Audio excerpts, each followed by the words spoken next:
Alors, ça fait froid dans le dos, mais c'est la Banque mondiale, c'est elle qui le dit, enfin qui le prévoit, parce qu'il y a plusieurs scénarios possibles, mais qui redoute quand même une envolée assez violente du cours du baril de pétrole. Bonjour Olivier Ringard. Bonjour. Vous êtes directeur des investissements chez Neuflize. OBC, la Banque mondiale qui a raison de rappeler que le marché du pétrole pourrait être évidemment très perturbé si le conflit entre Israël et le Hamas devait s'étendre dans la région, même si pour le moment ce n'est pas le cas. Je pense que cette Banque mondiale, elle dit plusieurs choses. D'abord, elle a un scénario central, et sur ce scénario central, elle évoque le fait que l'année prochaine, le prix du baril de pétrole va plutôt baisser, et sera en moyenne à 81 $. Et puis ensuite, elle a des scénarios alternatifs, et sur ces scénarios alternatifs, hein, comme vous le disiez, il y en a trois. Ouais. Le premier, c'est celui où on a une perturbation légère de l'offre de pétrole, entre 500 000 et 2 millions de barils jour, et dans ce cas-là, on a un prix du baril de pétrole qui va évoluer dans la zone 90 $, 105 $ à peu près. Le deuxième, Qui reste supportable. Ce qui reste supportable. Pas souhaitable, mais supportable. Pour rappel, hein, après le début du conflit russo-ukrainien, le prix du baril de pétrole était monté très rapidement à 130 $, et puis pendant quelques mois, on était sur une moyenne autour de 110 $. C'était au cours du premier semestre de l'année 2022.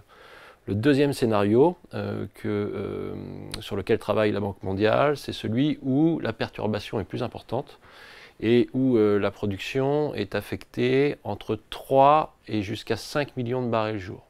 Là, l'impact évidemment sur le prix du baril de pétrole est plus important, hein, puisque la Banque mondiale envisage une zone de prix entre 110 $ et un peu plus de 120 $. Et puis le dernier... Ça, c'est quel, juste 110, 100 $, c'est quel niveau de conflit régional Alors, il est difficile de savoir quel serait le niveau de conflit qui générerait un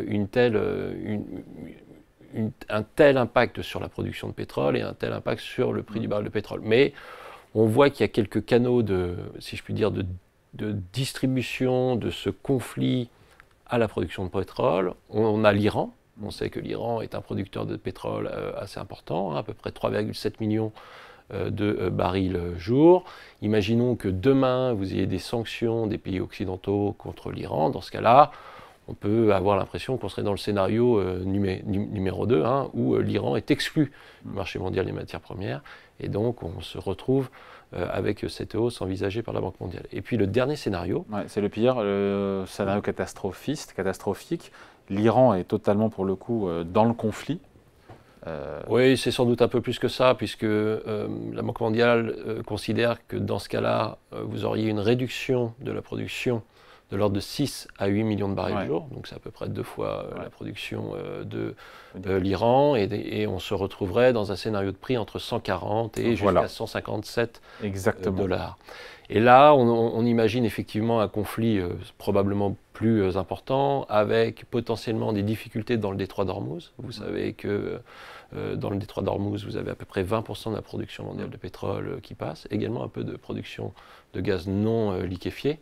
Et donc, on se retrouverait effectivement dans un scénario très mauvais, si je puis dire, pour ce prix à partir de quel niveau de cours du pétrole tous les scénarios macroéconomiques sur lesquels tous les experts se basent changent complètement? On se dit qu'à 100, 110 $, bon, ça aura des impacts évidemment économiques sur la consommation, sur l'inflation, mais ce n'est pas un game changer. À partir de quel niveau de cours du baril, vraiment, on se remet à bosser sur les équations et on repart de zéro?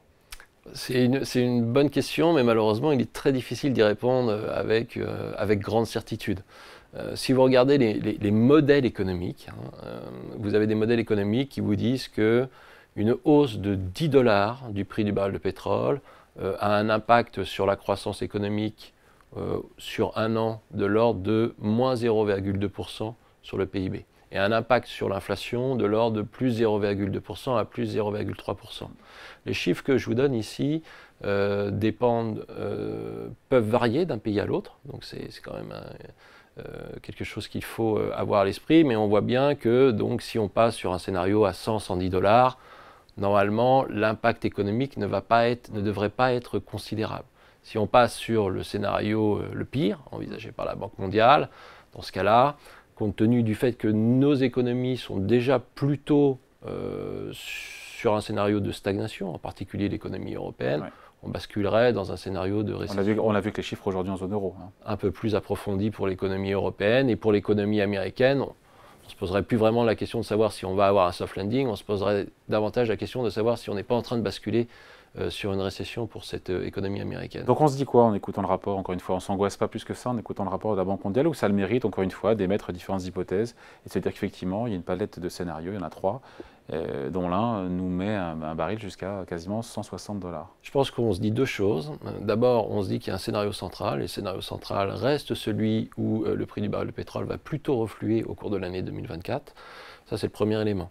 Et ce scénario central, il est plutôt renforcé par la manière dont se comporte ce prix du baril de pétrole. Depuis quelques semaines, on voit qu'aujourd'hui, le prix du baril de pétrole est au niveau qu'il avait le 6 octobre. Donc les marchés ne pricent pas aujourd'hui du pétrolier, ne pricent pas une extension du conflit. Exactement. Les investisseurs ne considèrent pas ce scénario comme étant le plus à tort ou à raison, mais en tout cas, à tort ou à raison, effectivement, mais pour l'instant, ils ne considèrent pas ces scénarios envisagés par la Banque mondiale comme des scénarios possibles, pour ne pas dire probables. Et puis, deuxième élément, avec ce travail fait par la Banque mondiale, on a une compréhension, même si ce ne sont que des scénarios hypothétiques, une compréhension de la manière dont pourrait évoluer le prix du baril de pétrole, ce qui nous permet derrière de tirer des droites, si je puis dire, à savoir, selon les scénarios de la Banque mondiale, dans le scénario du pire, qu'est-ce que ça signifierait pour l'économie mondiale, et puis qu'est-ce que ça signifierait également pour l'investisseur sur les marchés financiers.